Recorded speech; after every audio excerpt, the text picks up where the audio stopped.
E aí, galerinha, hoje vamos prosseguir aqui com o curso de instalações e hoje falaremos um pouco sobre os disjuntores dos circuitos terminais, né? Como calcular um disjuntor de um circuito terminal.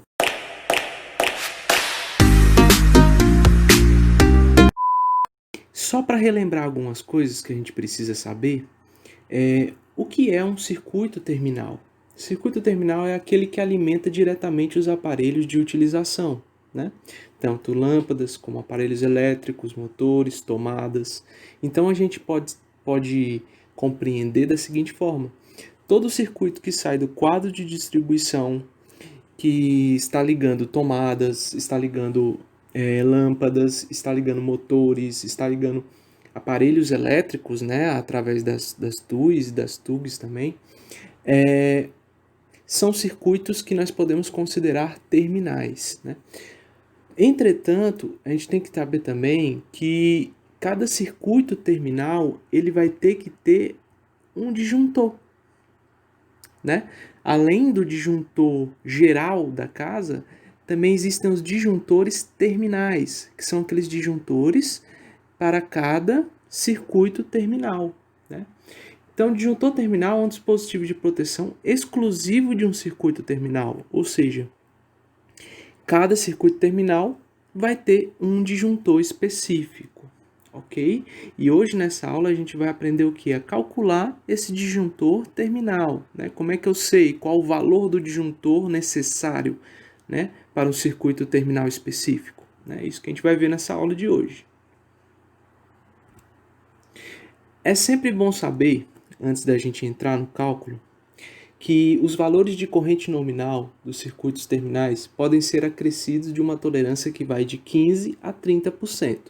Desta forma, caso queira acrescentar uma tolerância de 15%, deve-se calcular a corrente nominal por 1,15, da mesma forma para os terminais. Como assim, professor?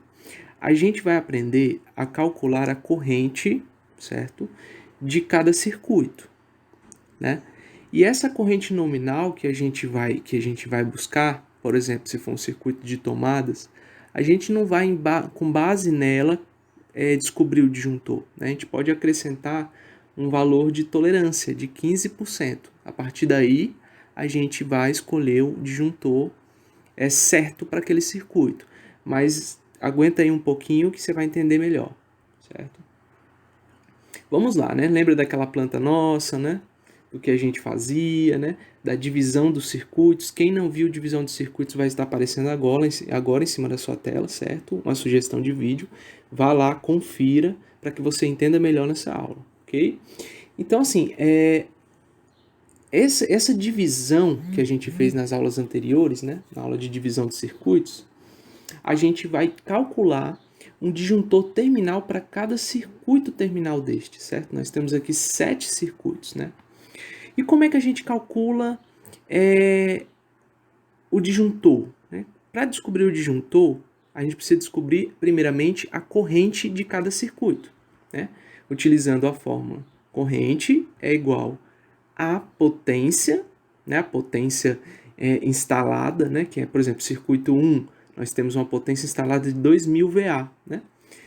Dividido pela tensão da rede do local que você mora, né? Esse vídeo está sendo produzido aqui no Ceará, então a tensão aqui é de 220 volts, certo? Então vamos lá. Circuito 1, como é que a gente calcula a corrente nominal deste circuito, né? Corrente total deste circuito. Vamos pegar a potência de 2000 e vamos dividir pela tensão, que é 220 volts. Isso vai me dar um valor de 9,09 amperes, certo? Aí eu multipliquei por uma tolerância, né, uma tolerância de 1,15, quer dizer, eu adicionei uma tolerância de 15% do valor total aqui da potência, certo? Da corrente. Né? E isso vai me dar o quê?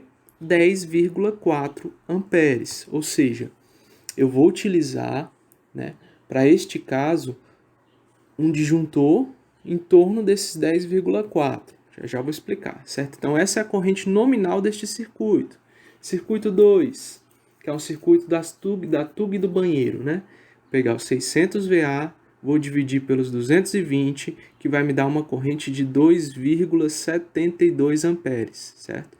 Colocando aqui a minha tolerância, eu vou ter uma corrente nominal para esse circuito de 3,1 amperes, certo? Circuito 3, que são as tubes da sala, eu vou ter os 700, né, VA, dividido pelos 220, que vai me dar uma corrente de 3,1. Multiplicando pelos 15% de tolerância, eu vou ter 3,5 amperes. Ok? Circuito 4, que são as tuas da cozinha. Eu vou ter 1.500 dividido pelos 220, que vai me dar uma corrente de 6,81. Se eu multiplicar, colocar a tolerância de 15%, que pode ser de 15 a 30, né? Eu prefiro colocar 15%. É igual a 7,8, a corrente nominal do circuito é 7,8 amperes. Circuito 5, que é a TUI do banheiro, vou ter 3.000, né, dividido por 220, que vai ser igual a 13,6 amperes, vezes 1,15, que vai ser igual a 15,6 amperes, como corrente total. Nós temos o circuito 6, que é o circuito de iluminação, né? Que vai me dar os mesmos 3,5, porque é igual ao circuito 3, 700 VA, certo? Nós temos o circuito 7, né? Que vai ser 300 VA dividido por 220, que vai me dar uma corrente de 1,3 amperes. Multiplicando pela tolerância de 15%, vai me dar uma corrente de 1,5 amperes. Deixar bem claro aqui, pessoal, que neste vídeo eu estou colocando tolerância para tudo, certo? Mas assim, em circuitos de iluminação, né, e circuitos de TUI, não é necessário colocar tolerância, certo? Então assim, se você, eu acho melhor não colocar até, né? Circuitos TUI, por exemplo, como esse circuito 4, que é uma TUI de cozinha, né, que é de 1.500 VA, como o circuito 5, que é de 3.000 VA, eu aconselho a não colocar tolerância nenhuma, né? O valor que der de corrente, né? No caso aqui, o valor da TUI da cozinha, né? Que deu 6,81, manter esse 6,81, certo? Ou do 5, né? Que deu 3.000, né? Manter, que deu 13,6, desculpe, manter esses 13,6 como cálculo, certo? Somente fazer a tolerância para tomadas de uso geral. Mas por que a gente acrescenta essa tolerância de 15% nas tomadas de uso geral, professor?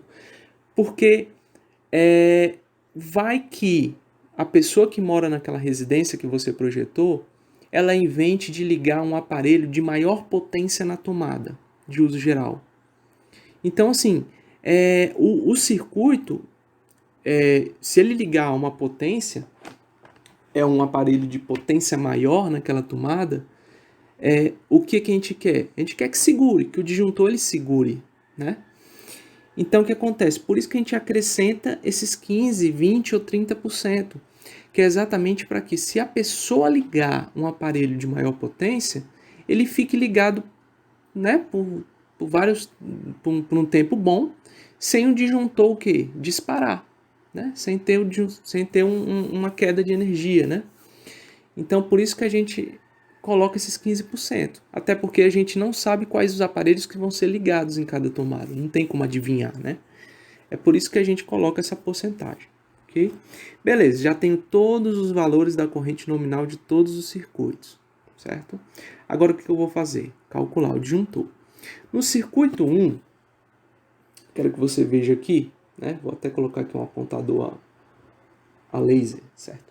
No circuito 1, a gente calculou a corrente e deu uma corrente de 10,4 amperes, né? Só que não existe um disjuntor de 10,4 amperes, né? Existe de 2, 4, 6, 10, 16, 20 e por aí vai, certo? O disjuntor mais próximo, claro que maior que este valor, né, é o de 16 amperes. Então, no circuito 1, que é o circuito que a gente dividiu, o circuito 1 vai ter um disjuntor terminal de 16 amperes, ok? No circuito 2, né? Nós calculamos a corrente, deu 3,1 ampere. O disjuntor mais próximo para cima é o disjuntor de 4 amperes. Só que aí, pessoal, entra uma questão de custo. Porque assim, o disjuntor correto para esse dimensionamento é de 4 amperes. Porém, esses disjuntores de 2, 4 e 6, eles são muito difíceis de ser encontrado, né? Além de ser difíceis de ser encontrado, eles são muito caros, bastante caros na realidade. Então, o custo do projeto ele sobe muito. Então, se eu colocar um de 10 amperes para essa ocasião aqui, não vai interferir, não vai dar problema, não vai dar nenhum problema em questão de dimensionamento ou causar algum acidente. Não vai ter problema algum, né? Então, eu posso colocar aqui um disjuntor de 10 amperes ao invés de um de 4. Vocês entendem? Porque um de 4 é muito difícil de achar, né? Muito difícil mesmo. E se você achar, vai ser caríssimo. Então, a gente pode utilizar um disjuntor de 10 amperes, ok? No circuito 3, achamos uma corrente de 3,5, disjuntor de 4, né? Porém, a gente vai utilizar um disjuntor de 10 devido aos mesmo caso desse último circuito, ok? No 4, nós encontramos uma corrente de 7,8 amperes, né? Então, podemos colocar um disjuntor de 10 amperes. No circuito 5, temos aqui uma corrente de 15,6, vamos colocar um disjuntor mais próximo para cima, né, que é o disjuntor de 16 amperes. No circuito 6, né, da mesma forma, utilizaremos um disjuntor de 10. E no circuito 7, vamos utilizar também um disjuntor de 10 amperes. Ok, pessoal? Mais à frente estudaremos também dimensionamento do disjuntor geral, dimensionamento dos cabos elétricos e dimensionamento dos eletrodutos, né? Mais à frente a gente vai ver essa questão de dimensionamento de cabos que também interfere no valor do disjuntor terminal, ok? Ele também pode ter uma interferência, entendeu? Pode ser que você tenha que usar um disjuntor mais alto, mas quando a gente aprender a parte de dimensionamento de cabos, de condutores, né, a gente vai fazer essas alterações juntos, ok? Galera, eu espero ter sido claro, eu espero que vocês tenham gostado dessa aula. Se gostou, se aprendeu, se inscreva no canal, não esqueça de deixar o seu like, ok? Obrigado, gente, e até a próxima aula.